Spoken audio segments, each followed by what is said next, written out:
નમસ્કાર, નિર્માણ ન્યૂઝની વિશેષ રજૂઆત સરોવર કાર્યક્રમ સાથે હું છું યજ્ઞ ત્રિવેદી. દર્શક મિત્રો, આજે સરોવર કાર્યક્રમમાં વાત કરવાની છે કે એક બાજુ કોરોનાના કેસમાં સતત વધારો તો જોવા મળી રહ્યો છે, પરંતુ આ તમામ પરિસ્થિતિની વચ્ચે અત્યારે સવાલ સરકાર ઉપર જઈ રહ્યો છે કે અત્યારે જો સરકારે પહેલેથી જ ક્યાંક નિયમો અત્યારે તો લાદી દીધા હોત તો આટલા બધા કેસમાં વધારો ના થાત. અને સાથે જે રીતે અત્યારે તો ત્રીજી લહેરના જે ભણકારા વાગી રહ્યા છે તેને લઈને પણ એક સવાલ યથાવત છે કે શું ફરી એકવાર ફેબ્રુઆરીમાં બીજી લહેર જેવી પરિસ્થિતિનું નિર્માણ થશે કે કેમ?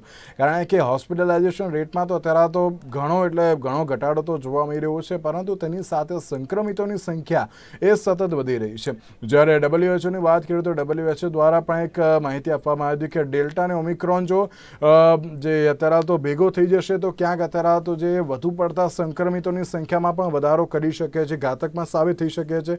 અને સાથે અત્યારે તો તકેદારી રાખવી અત્યંત જરૂરી છે. પરંતુ આપણે જે રીતે જોયું છે હમણાં કે લોકો ક્યાંક અત્યારે તો બેદરકારી દાખવી રહ્યા હોય તેવું સ્પષ્ટપણે જોવા મળી રહ્યું છે. અને સાથે નિયમો એ બનાવવામાં આવે છે માત્ર પ્રજા માટે, પરંતુ સરકાર અત્યારે તો ક્યાંક આ નિયમોનું પાલન કરતી નથી તેવું પણ જોવા મળી રહ્યું છે. જે રીતે આપણે ક્રિકેટનું આયોજનની વાત કરી કે પછી ડાયરાની વાત કરીએ, ડાયરામાં પણ જે રીતે ખૂબ જ મોટી સંખ્યામાં જનમેદની ઉમટી પડતી હોય છે, નોટોનો વરસાદ કરવામાં આવતો છે કલાકારો ઉપર, પરંતુ ક્યાંક નિયમોનું પાલન થતું નથી. તમામ મુદ્દાઓ પર ચર્ચા વિચારણા કરીશું. તમામ મુદ્દાઓ પર ચર્ચા વિચારણા કરવા માટે અમારી સાથે જોડી ગયા છે ડૉક્ટર ઉર્વેશ શાહ કે જેઓ અમદાવાદ મેડિકલ એસોસિએશનના ઉપપ્રમુખ છે, સાથે ડૉક્ટર હેમંત ભટ્ટ કે જેઓ ભારતીય જનતા પાર્ટીના નેતા છે, અને ડૉક્ટર હેમાંગ વસાવડા કે જેઓ કોંગ્રેસના નેતા છે. જે આપ ત્રણનું સૌથી પહેલાં તો સ્વાગત છે.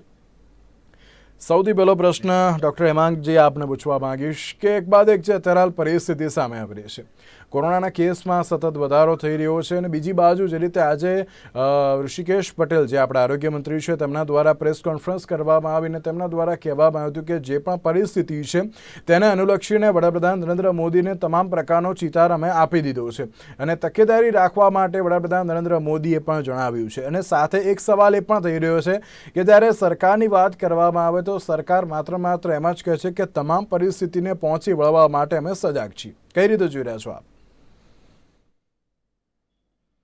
ઋષિકેશભાઈની પ્રેસ કોન્ફરન્સમાં એમણે કીધું કે માનનીય વડાપ્રધાન શ્રી એવું કહ્યું કે તકેદારી રાખવી.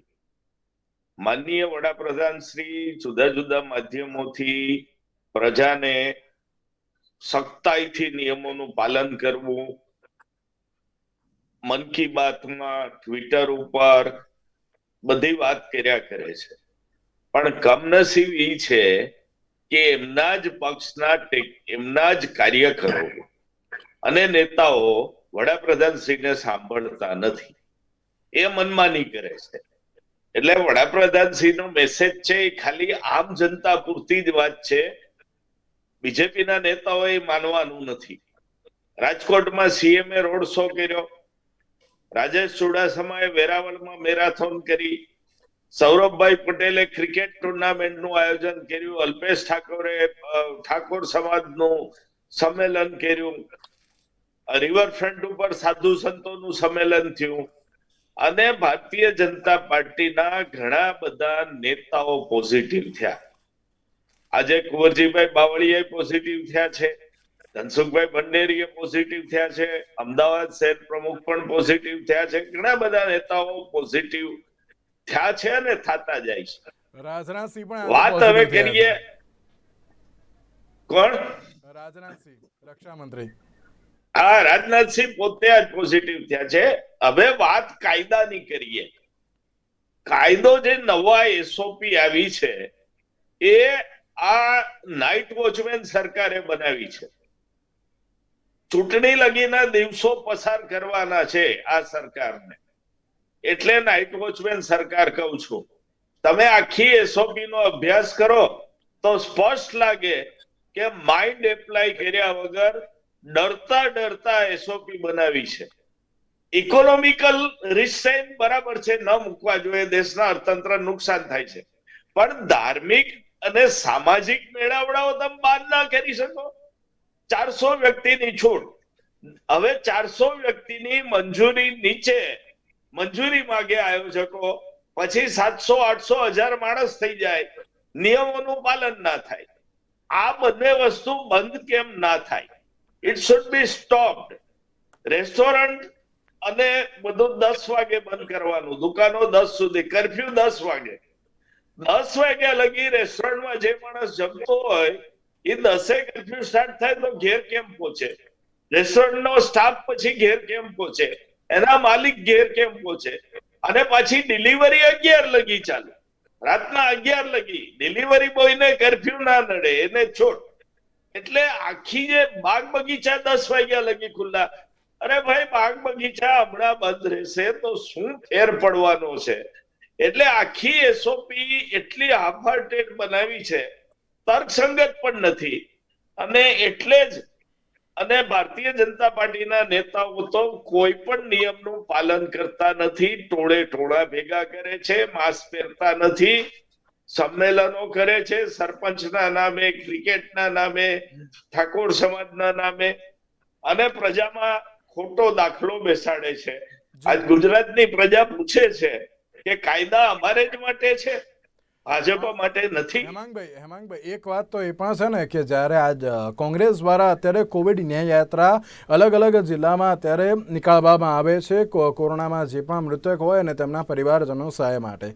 આજે ભુજ ખાતે એક કોવિડ ન્યાય યાત્રા નીકળી હતી, તેમાં પણ સોશિયલ ડિસ્ટન્સનું પાલન નહોતું અને ના તો કોઈએ માસ્ક પહેર્યું હતું.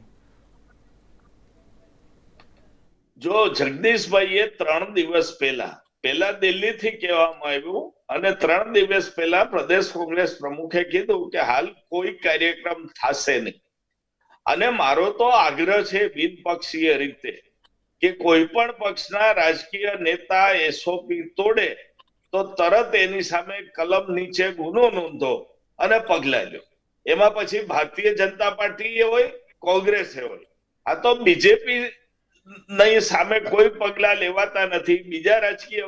એટલે પ્રજાને ગુજરાતમાં એવું લાગે છે કે બે કાયદાનું રાજ છે, વીઆઈપી કાયદાઓ, આમ જનતાના કાયદાઓ. બિલકુલ હેમંતભાઈ, એટલે કે જ્યારે એસઓપીની વાત હોય તો એસઓપી માત્ર ત્યારે સામાન્ય જનતા માટે નહીં, પણ ક્યાંક જે રીતે હેમાંગભાઈએ કહ્યું કે ના ડરતા બનાવ્યું અને તેવું જોવા મળી રહ્યું છે. યજ્ઞભાઈ, જ્યારે હેમાંગભાઈ બધા ભારતીય જનતા પાર્ટીના નેતાઓ ગણાવી રહ્યા હતા ત્યારે મને એમના નેતાઓમાં રણદીપસિંહ સુરજેવાલા પહેલા યાદ આવે કે જે કોંગ્રેસના ચીફ સ્પોક્સ પર્સન છે દિલ્હીમાં, એ પોઝિટિવ છે. રાજ્યસભાના એમને એમપી દીપિંદર હુડા પોઝિટિવ છે. અહીંયા કેટલા નેતાઓ પોઝિટિવ છે. એટલે ઓમિક્રોન વાયરસ ક્યાંય કોઈ પ્રકારનો ભેદભાવ રાખતો નથી. જેણે કોવિડ એપ્રોપ્રિએટ બિહેવિયરનું પાલન ન કર્યું હોય, એ ચાહે ભારતીય જનતા પાર્ટીના કાર્યકર હોય, કોંગ્રેસના કાર્યકર હોય કે બીજી કોઈ પણ પાર્ટીના કાર્યકર હોય, એને કોવિડ પોઝિટિવ થવાનો જ છે. એ બહુ દીવા જેવી સ્પષ્ટ વાત છે. હવે જ્યાં સુધી એસઓપી ની વાત છે ત્યાં સુધી ગુજરાતમાં ભારતીય જનતા પાર્ટીની સરકારે પ્રજાની પોતાની શું જરૂરિયાત છે અને ક્યાં જરૂરિયાત સાથે આપણે જે મેડિકલની દ્રષ્ટિએ કોવિડ ન ફેલાય તે પ્રમાણેના પગલા લેવાના છે એ સિદ્ધ કરીને બતાવ્યું છે. સેકન્ડ લેયરમાં તમને યાદ હોય યજ્ઞભાઈ, તો એટલું બધું પ્રેશર હતું કે કમ્પ્લીટ શટડાઉન કરી દો, કમ્પ્લીટ લોકડાઉન કરી દો, પરંતુ આપણે ગતિવિધિઓ પણ ચાલુ રહે અને સાથે સાથે વાયરસને આપણે સારામાં સારી રીતે નાથી શકીએ. એની કાર્યવાહી ગુજરાત સરકારની આપણે એપ્રિલ, મે, જૂન દરમિયાન જોયેલી છે અને સરકારનું જે કન્વિક્શન હતું એમાં મહદઅંશે આપણે સફળ પણ થયા હતા. જ્યાં સુધી ઓમિક્રોન વાયરસની વાત છે હવે સિદ્ધ થઈ ચૂક્યું. યજ્ઞભાઈ, ડેલ્ટા વાયરસનો આખા વિશ્વમાં સૌએ નિહાળ્યો છે. માત્ર ભારત પૂરતું મર્યાદિત ન હતું. અમેરિકા, યુકે અને સારામાં સારા યુરોપિયન જે ડેવલપ્ડ કન્ટ્રીઝ છે એમાં પણ ડેલ્ટા વાયરસના લીધે જે હાહાકાર મચ્યો હતો અને સૌથી શરૂઆતમાં ઇટાલીમાં અને સ્પેનમાં અને ફ્રાન્સમાં જે પ્રમાણેનો હાહાકાર મચ્યો હતો એ આપણે સૌએ નિહાળ્યો છે. એટલે એ બાબતમાં એવું કહેવું નથી કે ભારત was only the victimized country અને અધર કન્ટ્રીઝ વેર નોટ. એ ખોટું લેખાશે મેડિકલની દ્રષ્ટિએ પણ. પણ જ્યાં સુધી ઓમિક્રોનનો પ્રશ્ન છે ત્યાં સુધી ઓમિક્રોન વાયરસમાં અત્યાર સુધીની જે ટ્રેજેક્ટરી સાઉથ આફ્રિકામાં રહી છે, જે ટ્રેજેક્ટરી યુનાઇટેડ સ્ટેટ્સમાં રહી છે, એ પ્રમાણે પ્રકારનો ઇન્વર્ટેડ વી જેવો ગ્રાફ છે કે જેટલી જ ઝડપથી ઓમિક્રોનના વાયરસનો વ્યાપ વધશે એટલી જ ઝડપથી એ વાયરસનો ગ્રાફ નીચે પણ આવશે.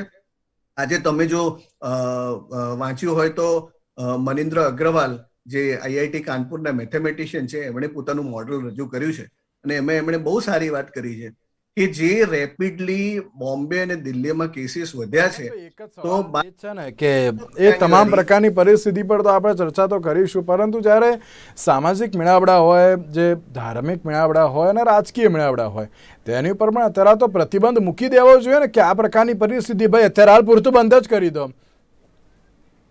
યજ્ઞભાઈ, સરકારે દાખલા તરીકે 400 વ્યક્તિઓને લગ્ન પ્રસંગમાં હાજર રહેવા માટેની પરવાનગી આપી છે અને જો ઇન્ડોર કોઈ જગ્યા હોય તો ત્યાં 50% ઓફ ધી કેપેસિટીમાં પરવાનગી આપી છે.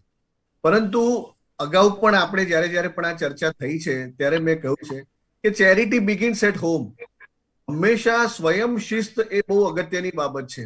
દાખલા તરીકે મારે ઘેર પ્રસંગ છે તો મારે ઓછામાં ઓછી કેટલી વ્યક્તિઓને બોલાવી અને કઈ રીતે કોવિડ એપ્રોપ્રિએટ બિહેવિયરનું પાલન કરવું એ સરકાર મને શીખવાડે તો જ હું કરું. એવી વાત નહીં, પણ એક બાજુ જે રીતે ધાર્મિક પ્રસંગ હોય કે પછી સામાજિક કોઈ પણ પ્રસંગ હોય ત્યાં તરત સરકારે રોક જ લગાડી દેવી જોઈએ ને કે ના અત્યારે હાલની આ પરિસ્થિતિ એવી છે તો રોક લગાડી દો એમ. યજ્ઞભાઈ, સરકાર જેને ચલાવવાની હોય છે એ દાખલા તરીકે ગુજરાતમાં ભારતીય જનતા પાર્ટીની સરકાર છે તો રાજસ્થાનમાં કોંગ્રેસની સરકાર છે. એક પ્રજામત પણ હોય છે. એક પ્રજામતમાં એવી પણ લાગણી હોય છે કે આજે 2-2 વર્ષથી દાખલા તરીકે કોઈના ઘરમાં લગ્ન પ્રસંગ રોકાઈને રહ્યા છે, જનોઈના પ્રસંગ રોકાઈને રહ્યા છે, તો શું એ પ્રસંગો બિલકુલ બંધ કરી દેવા? એ પણ શક્ય નથી. આપણી સામાજિક વ્યવસ્થા ખોરવાય છે. લગ્ન પ્રસંગો 2 વર્ષ સુધી પ્રતિબંધ રહે યજ્ઞભાઈ, એવી કોઈ પરિસ્થિતિ પેદા થાય તો એના સામાજિક પરિણામો શું આવે એ પણ આપણે કલ્પના કરવી જોઈએ. બિલકુલ, કારણ કે એ પરિસ્થિતિમાં રાખવાનો હોય છે. પરંતુ જ્યારે ચાલો આપણે ધાર્મિક પ્રસંગ કે ચાલો સામાજિક પ્રસંગ, પરંતુ રાજકીય મેળાવડા તો એના જ ને, એટલે એમાં તમારે એને કેટલું સેગ્રીગેટ કરીશું યજ્ઞભાઈ, એને કેટલું સેગ્રીગેટ કરીશું?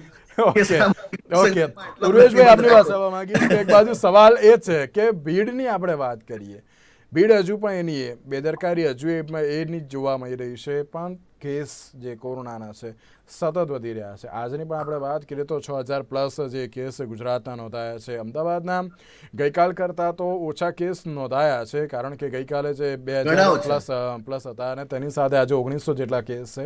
અને સુરતમાં આ વખતે ફરી એકવાર જે હોટસ્પોટ એટલે 1900+ ત્યાં પણ જોવા મળી રહ્યું છે. બીજી બાજુ રાજકોટ અને સુરત કઈ રીતે જોઈ રહ્યા છો આ પરિસ્થિતિને? કારણ કે હજુ પણ જે તબીબી નિષ્ણાત હોય કે પછી જે રીતે WHO હોય એમ જ કહી રહ્યા છે આ ત્રીજી લહેરના ભણકારા છે. જો સમજશો નહીં, સતર્કતા દાખવીશું નહીં તો ક્યાંક પરિસ્થિતિ વિકટ બની શકે છે. જગનાભાઈ, સૌથી પહેલા તો થોડુંક તમારે માયરના કરેક્શન કરું કે ત્રીજી વેવના ભણકારા નથી, લગભગ ત્રીજી વેવ તો સ્ટાર્ટ થઈ ચુક્યો છે અને અત્યારના જે પ્રમાણે કેસીસ કૂદકે ને ભૂસકે વધી રહ્યા છે એ ઓમિક્રોનના જ દેખાઈ રહ્યા છે. મોટા ભાગના જે કેસીસ છે પ્રીડોમિનેન્ટલી હું કહું છું ઓમિક્રોનના, એમાં એવું નથી કે ડેલ્ટા નીકળી ગયા છે, ડેલ્ટાના કેસીસ હજુ પણ આવે છે. હવે આપણે ચર્ચાની જે શરૂઆત કરી એમાં આપણે ગેધરિંગ ઉપર આપણે વધારે ડિસ્કશન કર્યું, પરંતુ સાથે સાથે હું એના ઉપર પણ ભાર આપવા માંગીશ કે કદાચ ઓછા વધતા પ્રમાણમાં આપણે ગેધરિંગ ને એવોઇડ નથી કરી શકતા. જેવી રીતે કે આપણે ઓફિસ છે, સરકારી ઓફિસ છે કે કોઈ પણ પ્રાઇવેટ સંસ્થા છે કે એ બધી જગ્યાએ પણ આપણે 50% કેપેસિટી સાથે, રેસ્ટોરન્ટ આ બધી જગ્યાએ પણ 50% કેપેસિટી સાથે આપણે હવે એલાઉડ કરવા પડે છે.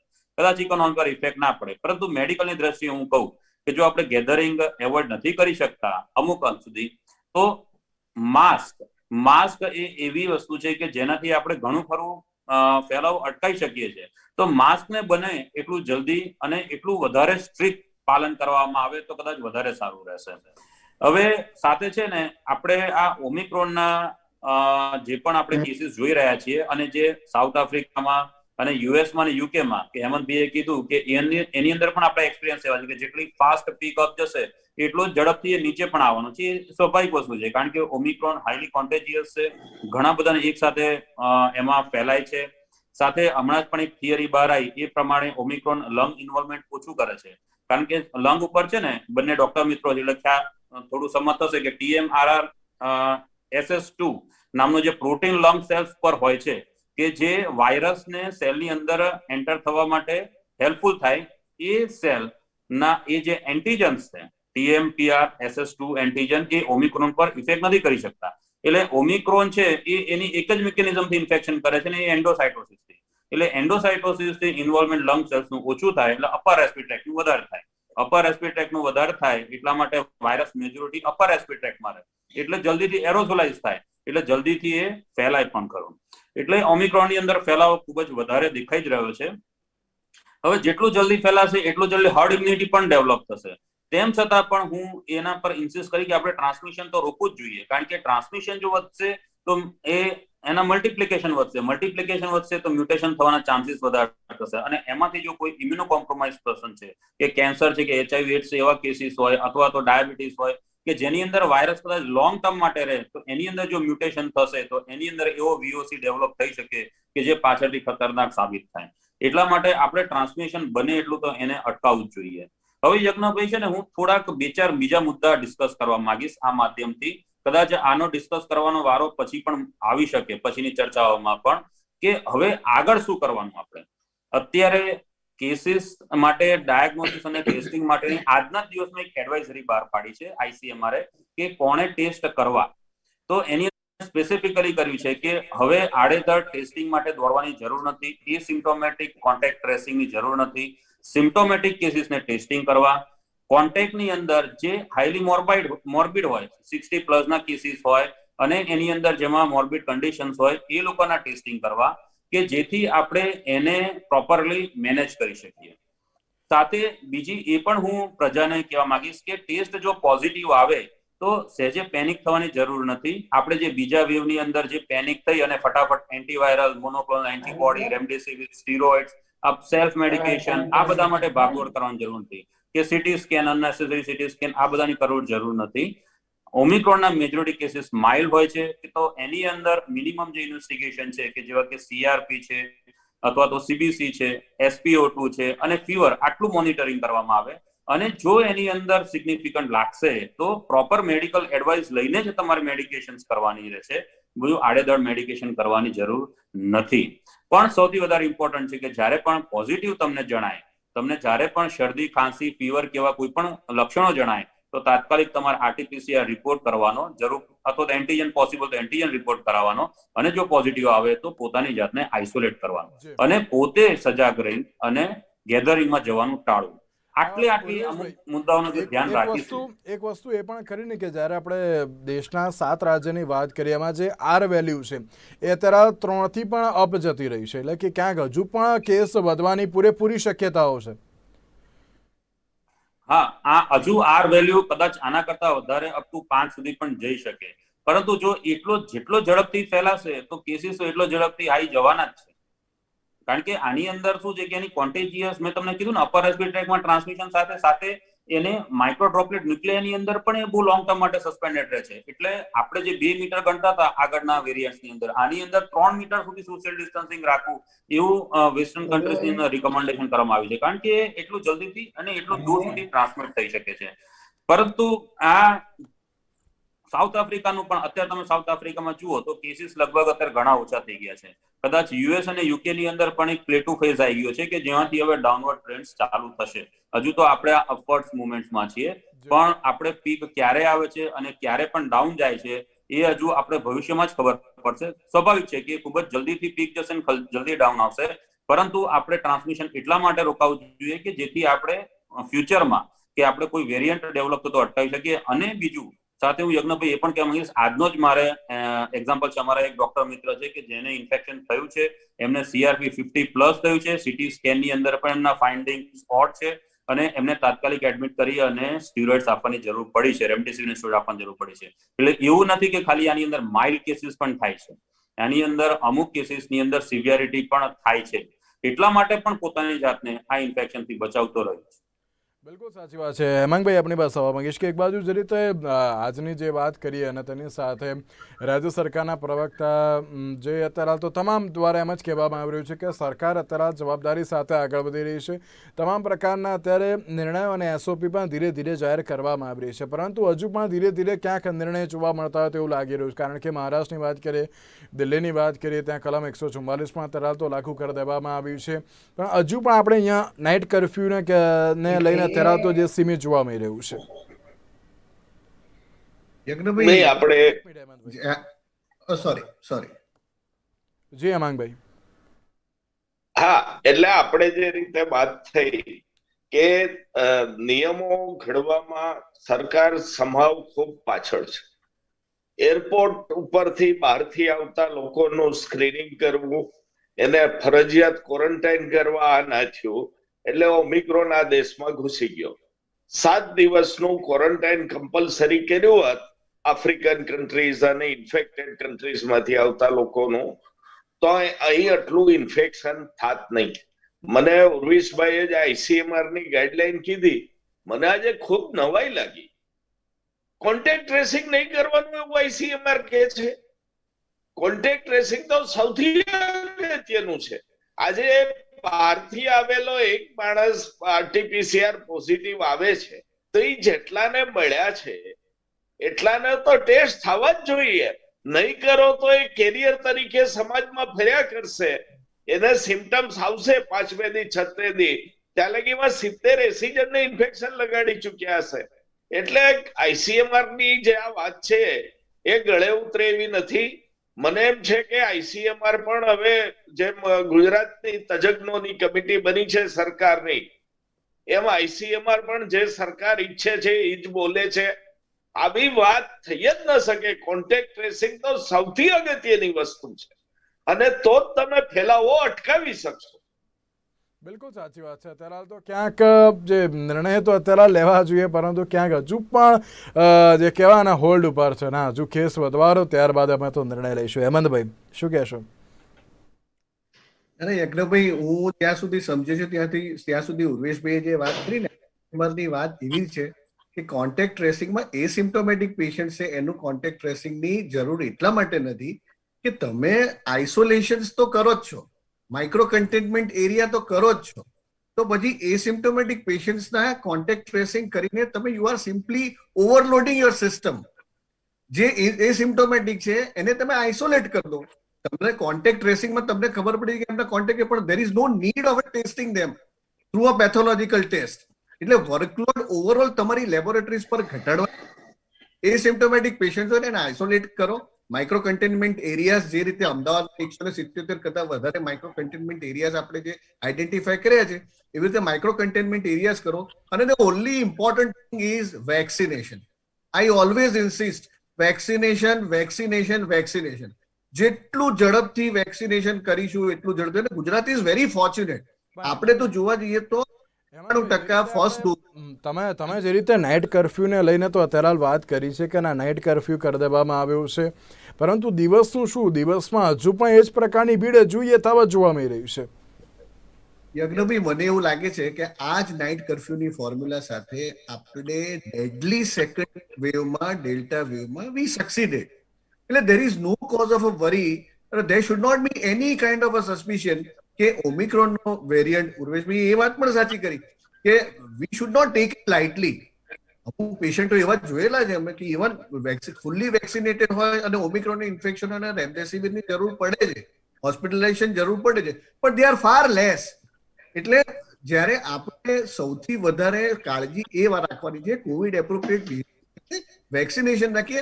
જ્યાં સુધી નાઇટ કર્ફ્યુનો સવાલ છે ત્યાં સુધી મને એવું લાગે છે 10 થી 5 નો જે કર્ફ્યુ છે એ આપણી આર્થિક ગતિવિધિ પણ ચાલુ રહે અને સાથે સાથે સૌથી વધારે આપણે જાણીએ છીએ કે 10 વાગ્યા પછી હોટેલ્સ, રેસ્ટોરન્ટ્સ અને આપણા જે મળવાના જગ્યાઓ ઉપર છે એમાં સૌથી વધારે યંગર જનરેશન, આપણા ચિલ્ડ્રન, એડોલેસન્ટ્સ એ લોકો ભેગા થતા હોય છે. અને from there it is very likely કે આ ઇન્ફેક્શન આપણા સિનિયર સિટીઝન્સ અને બીજા બધા ફેમિલીઝમાં ફેલાય. એટલે આપણો અત્યારનો ક્રાઇટેરિયા છે 10 થી 5 ના કર્ફ્યુનો. I think it is perfectly logical, perfectly all right. અને એ પણ આપણા મેડિકલ કન્સલ્ટન્ટ સાથેની ચર્ચા વિચારણા પછી લેવાયેલો નિર્ણય છે. આપણી આર્થિક પણ ચાલુ રહે અને સાથે સાથે આપણે કોવિડને નાથવાના પ્રયત્નો કરીએ એ બંને સાથે તાદાત્મ્યમાં ચાલે એ વધારે જરૂરી છે. બિલકુલ. તો એક બાજુ જે રીતે કોરોનાના કેસમાં તો સતત વધારો જોવા મળી રહ્યો છે, પરંતુ તેની સાથે હવે સરકાર કેવી રીતનો મહત્વનો નિર્ણય લેશે અને આગળ હવે કેવી નવી એસઓપી હવે જોવા મળશે તે તો હવે જોવાનું જ રહ્યું. તેની સાથે આપ સૌને નિર્માણ ન્યૂઝની ટીમ તરફથી હું આપ સૌને એક નમ્ર વિનંતી કરું છું કે અત્યારે હાલની જે આ પરિસ્થિતિ છે તેમાં મહેરબાની કરીને માસ્ક પહેરો, સોશિયલ ડિસ્ટન્સનું પાલન કરો અને વેક્સિન ના લીધી હોય તો હજુ પણ લઈ લેજો. સરકાર મફતમાં જ આપે છે અને કોઈ પણ રૂપિયા નથી. પણ આપ સૌને એક વિનંતી છે કે જે અત્યારે તો જે રીતે તબીબી નિષ્ણાતો કહી રહ્યા છે કે અત્યારની જે આ પરિસ્થિતિ છે કેસ વધવાની પણ ક્યાંક શક્યતાઓ છે, ત્રીજી લહેરના ભણકારણી આવી જ ગઈ છે, પણ આપણે જો અત્યારે તો સ્વયં શિસ્ત નહીં પાડીએ ને ત્યાં સુધી ક્યાંય અત્યારે તો જે કંઈ પણ થવા નથી. કારણ કે આપણે પણ માસ્ક વગર જ જોવા મળતા હોઈએ છીએ. માસ્ક વગર અત્યારે તો કોઈ પણ ગેટ ટુ ગેધરિંગ આપણે તેમાં એન્જોય કરતા જોવા મળી રહ્યા છીએ અત્યારે હાલ પણ. અને એ જ અત્યારે તો આપણે જે ધ્યાન રાખવું અત્યંત જરૂરી બની ગયું છે કે માસ્ક પહેરો, સોશિયલ ડિસ્ટન્સનું પાલન કરો.